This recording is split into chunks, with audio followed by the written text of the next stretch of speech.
მე სიცოცხლისთვის მებრძოლი ვარ და ეს ჩვენი პირველად დახმარების ტრამვის ნაკრები არის.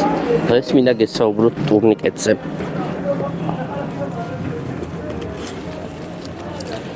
მოკლედ, ეს არის ჩვენი ტურნიკეტი.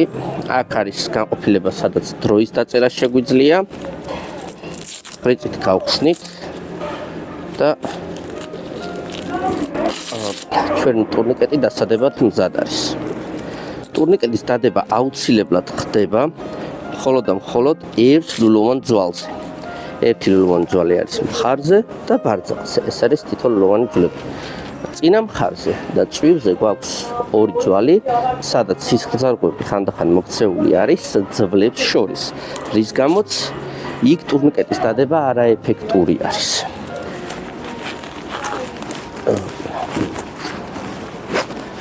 ტურნიკეტის სასურველ ადგილას გაჩერების შემდეგ ყველაზე მნიშვნელოვანი არის, რომ რაც შეიძლება მჭიდროდ შევკრათ ხრიწი. ხრიწის მჭიდროდ შეკვრის შემდეგ უკვე ვიწყებთ ტურნიკეტის დაჭიმვას.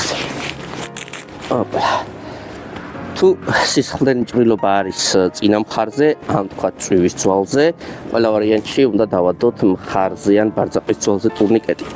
თუ ბარძაყის ძვალზე ან მხარზე არის ჭრილობა, ჭრილობიდან რაც შეიძლება მაღლა უნდა დავადოთ ტურნიკეტი ჩვენი სხეულის კედლ.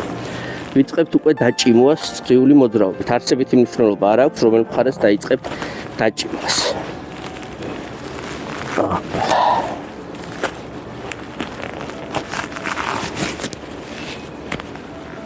აუცილებლად გაითვალისწინეთ, რომ ტურნიკეტზე არ აქვს მნიშვნელობა რა დონის ტკივილს განიცდის პაციენტი ტურნიკეტის დადების დროს, რადგან ტურნიკეტის დადება მტკივნეული არის და ტკივილის დონე არ არის განსაზღვრელი თუ ტურნიკეტი ცუდად გვიდევს თუ კარგად გვიდევს. ტურნიკეტის მთავარი დანიშნულება არის გარეგანი აქტიური სისხლდენის შეჩერება და მისი შემდგომი თავის დაზღვევა.